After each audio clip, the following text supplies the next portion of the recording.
Welcome to the deep dive. Sometimes a single song just totally gets under your skin, stays with you. Oh, yeah, definitely. Well, that's what we're doing today. We're focusing in, really drilling down on just one track, unpacking its story. Not the whole album, just the one song. Got it. Exactly. And the song for this deep dive, it's a big one, Journey's Faithfully. Ah, yes. The power ballad. You hear those first piano notes and you instantly know it. Totally iconic. It sounds like, well, a classic love song, pretty straightforward. On the surface, maybe. Yeah. But the story behind it, how it came together, why it still hits people so hard, it's actually pretty fascinating. That's what we found too. And we're digging into it using info from the folks at Songfacts. They've got some great details, some straight from the songwriter himself. Okay.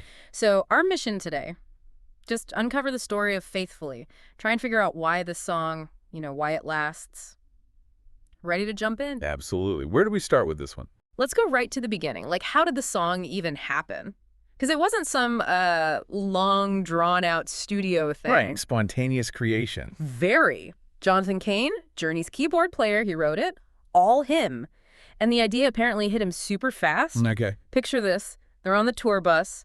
Typical early 80s rock band life, right? Heading to Saratoga Springs. Always moving. Yeah, that kind of environment, the constant travel, long roads, it can definitely put you in a certain headspace. Yeah, Thinking about what's, back home. exactly. And Cain actually described it as almost a supernatural download. That's his phrase. Wow. Supernatural download. Yeah. He apparently started writing it on the bus, woke up the next morning, and those first lines, highway run into the midnight sun, were just there, scribbled on a napkin. On a napkin, seriously. Yep. And then he says the rest of it just flowed out. Like the whole song basically done in maybe 30 minutes. That's incredible. Half an hour for Wow. a song like that. I know. It almost sounds, well, unbelievable. Makes you think about those like intense bursts of creativity. It really does. Like the song was just waiting to come out. Yeah. And he was the channel for it. That kind of speed often means there's some powerful emotion driving it, wouldn't you say? Definitely. And here's a twist I found really interesting. Cain said he felt the song came from such a deep place, he almost thought of it as a love song to God. To God. Really? Yeah. Especially because the original line wasn't "oh baby" or something. It was apparently "oh girl." And Neil Schon, the guitarist, even remembered Cain saying the melody came to him in a dream. Okay, so a dream, a supernatural download. Mm. It definitely adds a layer of mystique to it all. Do you think that kind of maybe hidden intention, even if most people don't consciously hear it as a song to God, adds to its emotional weight? That's a really good question. I mean, maybe not consciously, no. But that feeling of deep connection, of devotion to something bigger, maybe that does come through. It taps into that universal desire for something solid, something faithful. Which kind of leads perfectly into the lyrics themselves. Because on the surface, it's that classic rock ballad story. Guy in a band, married, always on the road, missing his partner. Yeah, the lines like, "always another show, wondering where I'm lost without you." Oh. It paints that picture really clearly. It's the ultimate road song, right? Yeah. Capturing that tension. Work calls, but your heart's somewhere else. Absolutely. It's a feeling lots of people can relate to, even if they aren't rock stars. That push and pull between, your job, your commitments, and wanting to be close to someone. The whole touring band thing just dials it up to 11. But here's where Songfacts points out something a bit complicated, or maybe ironic. Oh, what's that? Well, when he wrote this huge promise of Forever Yours, faithfully, Yeah. Cain was married to Tanae. She was a singer, too, actually had a minor hit herself, Oh. but they later got divorced. Wow. Okay, so the big faithfully pledge didn't quite pan out in that relationship. Apparently not. It makes you think, doesn't it? Is a song like this just capturing a feeling at that moment, or is it supposed to be a lifelong promise? That's tricky. Maybe it's both. Like, it captures a genuine, sincere feeling at the time he wrote it, even if life takes different turns later. Art capturing a moment, maybe an idealized one. Could be. And the story gets another layer later on. Cain eventually returned to his Christian faith, remarried, this time to a pastor. Okay. And he actually said himself that if you just swap "Oh Girl" back out and put in "Oh God," the whole song feels like a Christian song to him now. Huh. So he sort of reinterpreted his own work later in life, based on his own journey. Exactly. It's amazing how a song's meaning can shift, even for the person who wrote it. That really shows how art isn't static. It lives and breathes and changes meaning for the creator and for the listeners over time. And speaking of lyrics, there's that one line, "We all need the clowns to make us smile." Yeah, I always wondered about that one. Turns out it wasn't just a random line, it was a specific shout-out, a tribute to Journey's road manager, Pat Morrow, and their stage manager, Benny Collins. Really? That's cool. Acknowledging the crew. Yeah, like the unsung heroes keeping the whole show on the road. It kind of, humanizes the whole rock star thing a bit, don't you think? Totally. It's a reminder that it's not just the guys on stage. There's a whole team, a whole family almost, Yeah. making it work. Nice little nod to them. Now, here's something else Songfacts mentioned that kind of made me chuckle. A lot of fans just automatically thought Steve Perry wrote the lyrics. Oh, yeah? Why's that? Just because he sang it? Pretty much. His voice, his delivery is so emotional, so iconic on that track. People just assumed the words must have come from him, too. I can see that. It's like with Toto and Rosanna, right?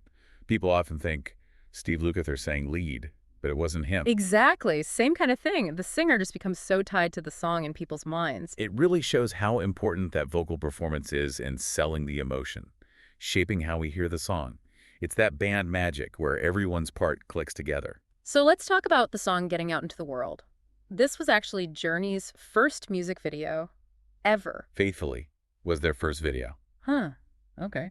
Yeah. And who they got to shoot it was, well, a bit strange. NFL Films. Wait, NFL films, like football highlights NFL films. The very same. That is unexpected. Why them? I know, right?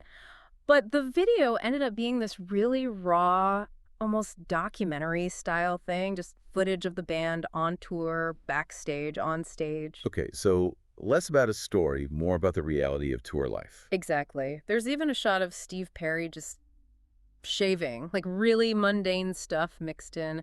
Definitely not your typical glossy 80s video. That might have actually felt more authentic, maybe, pulling back the curtain a bit. Could be. Apparently the band wasn't super keen on music videos at first. Yeah, a lot of established rock bands were skeptical back then. But MTV was just exploding. You couldn't really ignore it. And Songfacts mentions MTV was actually pretty supportive of rock acts like Journey early on. They saw the huge audience. Right. MTV needed content, and bands like Journey delivered viewers.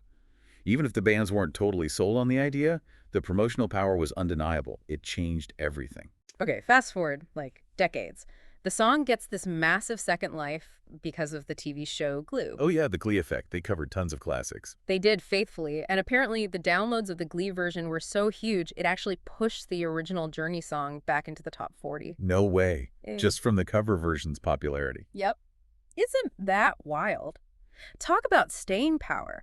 What do you think makes a song like that connect again so strongly with a totally new generation? Well, I think it comes back to the core emotion, right? Yeah. That feeling of love, longing, commitment.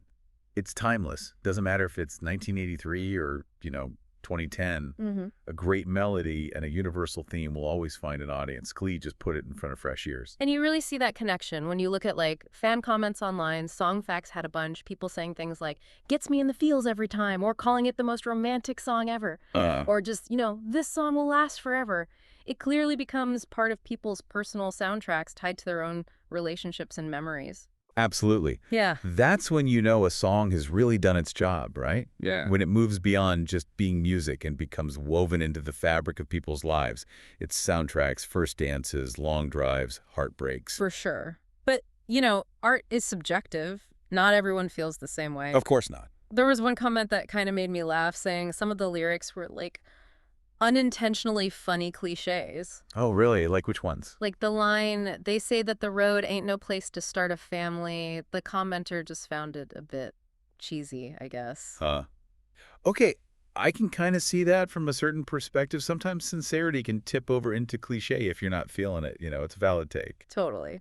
So wrapping up this deep dive on Faithfully, what really stands out for me, it's that crazy, fast, almost mystical creation story. Yeah, the napkin, the dream, the supernatural download. That's pretty unique. And then all those layers in the lyrics, the road story, the possible God angle, the irony of the faithfulness pledge. Right, the meaning isn't just one simple thing. It's got depth, complexity. And finally, just its incredible staying power, from MTV to Glee to, still being everywhere today.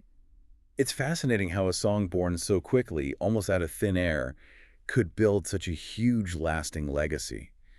It really speaks to hitting on something universal right from that first spark of inspiration. Exactly. You hear Faithfully on the radio, and it just is, right? Yeah. You don't usually think about the 30-minute writing frenzy or the potential divine whispers or the later divorces. Nope, you just feel it.